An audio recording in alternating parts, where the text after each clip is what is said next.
Mga ganap dito lamang po sa Apoy sa Dugo. Habang nasa sementeryo nga si Vanessa mga kapuso ay lumapit sa kanya ang nanay ni na Angel at Kiara. At nag-usap nga po sila dito nga nalaman ni Vanessa ang katotohanan dito sa pagkatao ni Angel na ang kasakasama pala nila sa kanilang bahay ni na Marco ay si Kiara at hindi ito si Angel. Buti na lang talaga nakatakas na naman si Vanessa mga kapuso sa tulong ng ina ni Angel.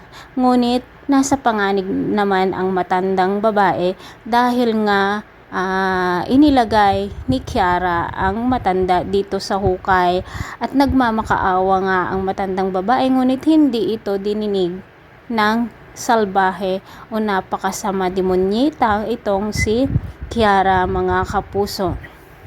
Patuloy pa rin ang paghahanap ni na Marco na hanggang ngayon ay hindi pa rin niya alam na nagpapanggap lamang noon si Vanessa na baliw para lamang makakuha siya ng matibay na ebidensya laban dito kay Angel. Mga kapuso, sana sabihin na ni Lexie dito kay Marco ang katotohanan para sa ganon ay matulungan niya si Vanessa. At sana hindi magalit si Marco dito kay Vanessa sa kanyang ginawang pagpapanggap noon. Sa pag-uusap naman ni Vanessa at ang kanyang kaibigan, na ikwento nga lahat ni Vanessa dito sa kanyang kaibigan ang mga sinabi ng ina ni Angel. At sinabi nga ng babae na kailangan mahanap nila si Angel kung nasaan man ito ngayon. Mga kapuso, napakasama talaga itong si Kiara at nasaan kaya ang kanyang kapatid o ang kapatid ni Vanessa sa ama na si Angel. Talagang silang dalawa ang kriminal, sila ang pumatay dito sa daddy ni Vanessa noon.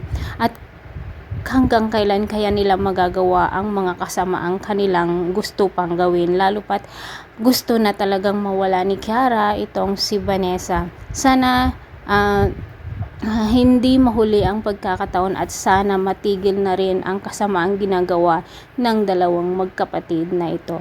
Pakatutukan po natin lagi ang bawat episode dito lamang po sa Apoy sa Dugo. Maraming salamat mga kapuso sa walang sawang pagsubaybay. God bless.